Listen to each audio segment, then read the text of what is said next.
And now the next presentation is from Rock University High School, Janesville, Wisconsin.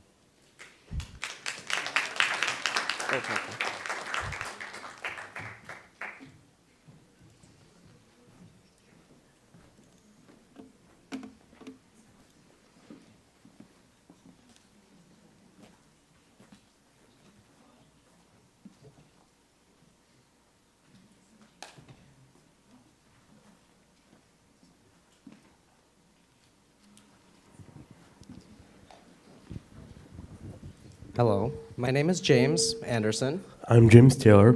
We attend Rock University High School, where I am a junior and James is a senior.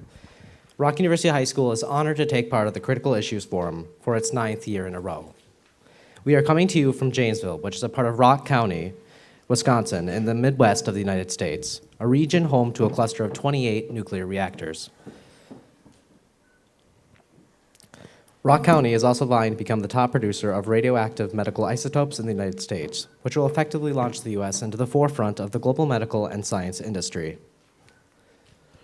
Our proposal is that nuclear weapons are a severe problem in our society and our world, and a ban is necessary. We propose and support that this treaty on the prohibition of nuclear weapons could not only ban nuclear weapons, but promote the advancement of peaceful nuclear technologies. The United Nations related organizations, the IAEA, the International Atomic Energy Agency, and the CTBTO, Preparatory Commission for the Comprehensive Nuclear Test Ban Treaty Organization, could be responsible for aiding signatory countries in convention and development of our peaceful nuclear science industries. Peaceful nuclear technologies are insurmountable to our society, creating a strong global industry that would only benefit our world. We have seen the benefits of nuclear technologies, and we have invested a lot into them. Peaceful nuclear technologies in the West, and we've gotten a lot out of it in the form of power for our country and development for new radioactive isotope facilities. We propose that an incentive we could use these industries to promote the signing of the treaty. In the Midwest, we have invested greatly into the fields of nuclear medicine and nuclear energy. We have seen great value come out of it. In Wisconsin, about 16% of our power comes from nuclear power plants. In the Midwest, we have a total of 28 reactors. In the U.S. as a whole, 20% of our power comes from nuclear power plants. Currently in the U.S., there are 13 new reactors that are proposed and approved, 6 proposed near existing facilities, and one is that is proposed to be a completely new site. RUHS sits between the 2 future medical radioisotope companies, Shine and Norstar. Both of these companies are major radioactive medical isotope producers. The Nuclear Proliferation Treaty of 1968 does affirm the use and development of peaceful nuclear applications of nuclear technology, and has safeguards in place for countries cannot shift from peaceful nuclear technologies to ones of war. However, this treaty does limit the transmission of nuclear material, and also is limited to countries with current projects in peaceful nuclear sciences or those that have nuclear weapons, leaving many countries, those with neither, who should be a part of the conversation, out. The NPT is coming up on its 48th anniversary. The loopholes that exist in this treaty in the form of mentioned support in peaceful nuclear sciences make up the NPT in its current form and is not effective in constraining and ending nuclear weapons. The following industries could be promoted in signatory countries as an incentive to sign. Nuclear energy can be used for a sustainable, clean, and safe solution to our global energy crisis. It is rated as the safest energy in terms of deaths related. This energy could be used to solve the global energy crisis as well as decrease our dependence on oil. Nuclear medicine is an essential part of today's modern medicine. Medical radioisotope facilities create molybdenum-99, which is then broken down into technetium-99, which is the most widely used medical isotope in the world. It is used in medical imaging to detect ailments like cancer, with 50,000 people using it daily. It is mainly used to image soft tissues and organs.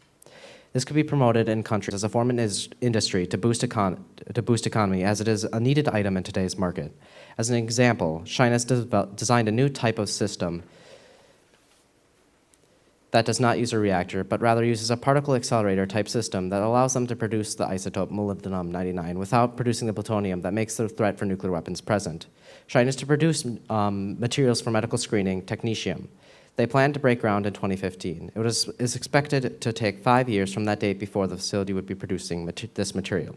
Due to funding issues, this project was delayed, and they now plan to break ground in late 2018.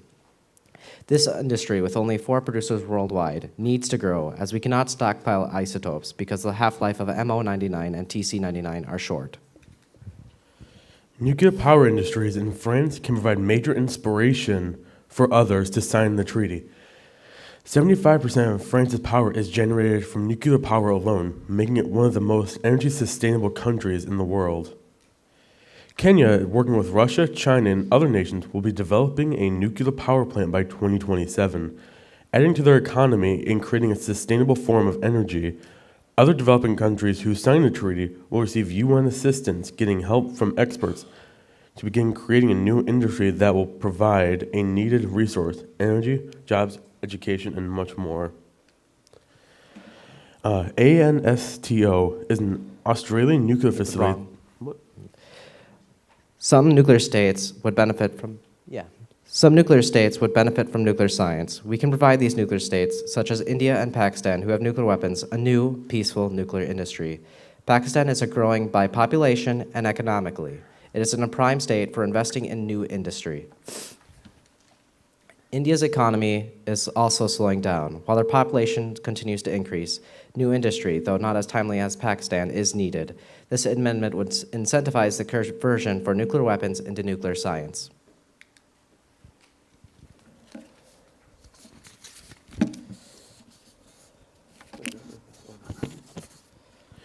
Conversion. We can utilize the uranium already in the nuclear weapons to produce power.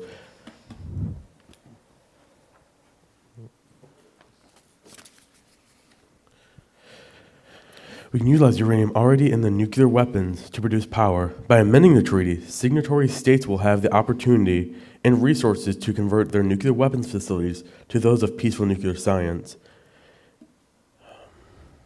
With just the American arsenal alone, we could produce 1,463 terawatts of power. That's enough to power Los Angeles for 7.8 years and all of America for 80 days. The time frame for passing the treaty will have to be adjusted as the previous weapon banning treaties. For example, both the biological weapons ban treaty and the chemical weapons ban treaty took much longer to pass. The Chemical Weapons Convention, introduced in 1968, it took 12 years of negotiations in the United Nations to begin drafting legislation for the banning of chemical weapons. After they passed it in 1993, it took them another 14 years to completely implement the treaty and completely decommission the chemical weapons facilities.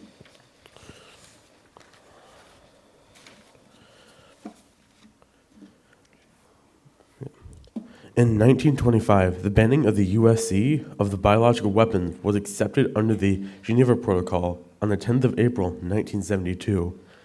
43 more years later, the creation and possession of biological weapons will be banned.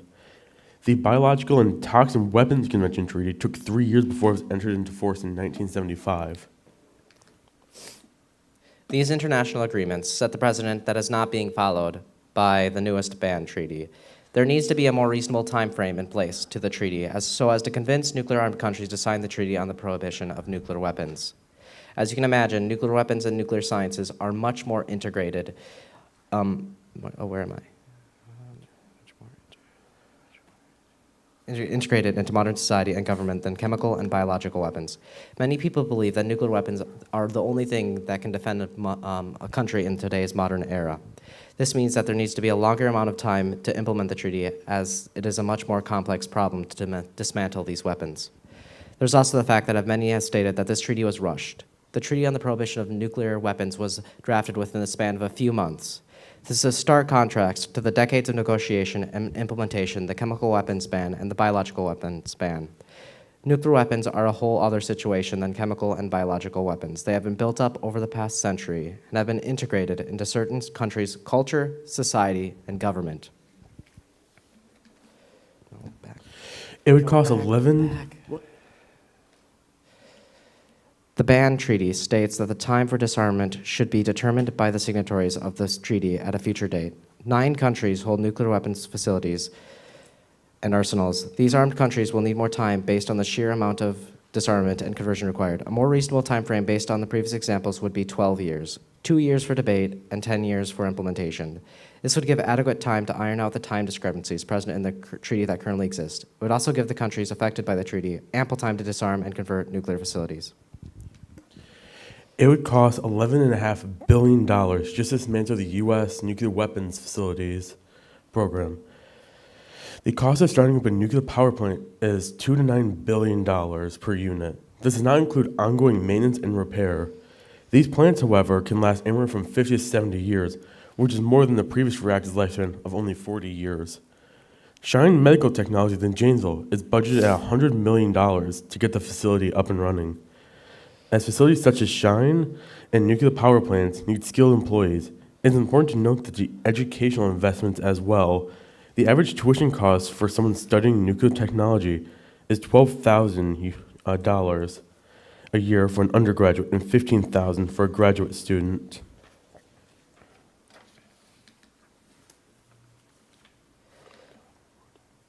France makes approximately $3.8 billion a year from cost-effective energy production and selling of energy.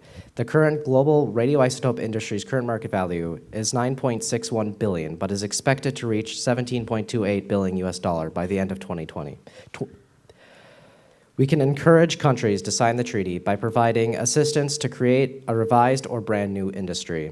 This would give, alongside the overarching goal of disarmament and world peace, an incentive to sign the treaty on the prohibition of nuclear weapons.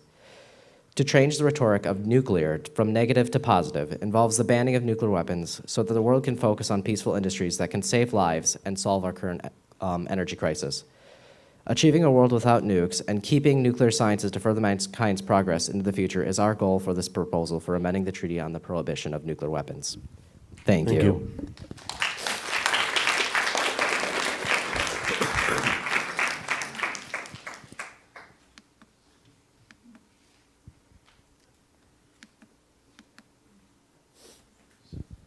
Any questions?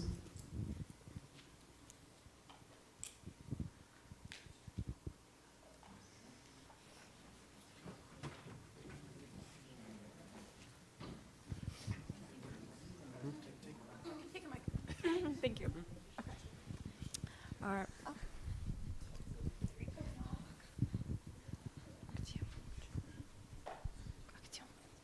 Where?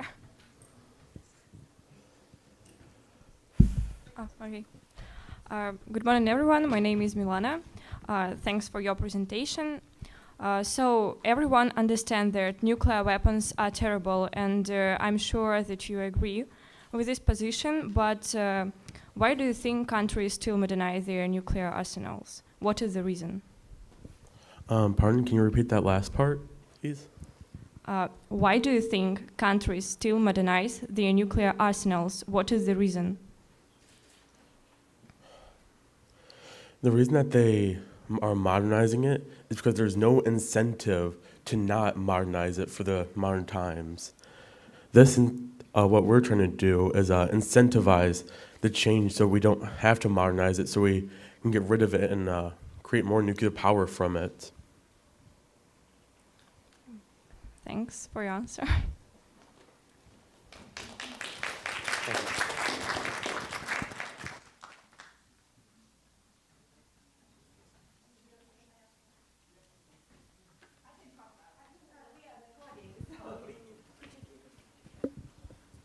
you.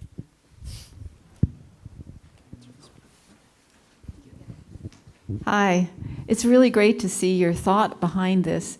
And I'm not a nuclear energy specialist by any stretch, but I have read one book by a nuclear policy specialist, a nuclear energy specialist, who outlines really serious hidden costs, financial costs, and environmental costs to nuclear energy, and to the point of that it's not cost-effective or environmentally safe. And I'm wondering if you explored any of that, or what your thoughts are on about that.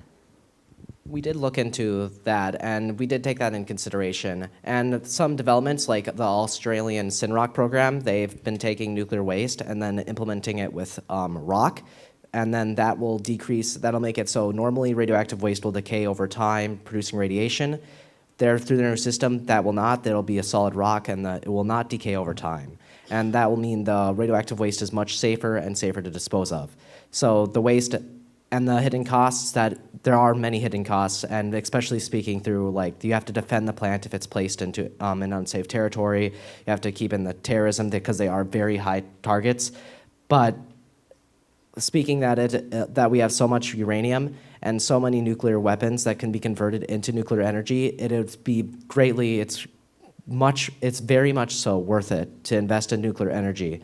And especially countries that already have developed strong nuclear weapons program, giving them something to, instead of completely just dismantle their nuclear weapons, something to convert their nuclear weapons. Gives them another option instead of just finding a way to get rid of them, finding a way to use them for something else. Thank you.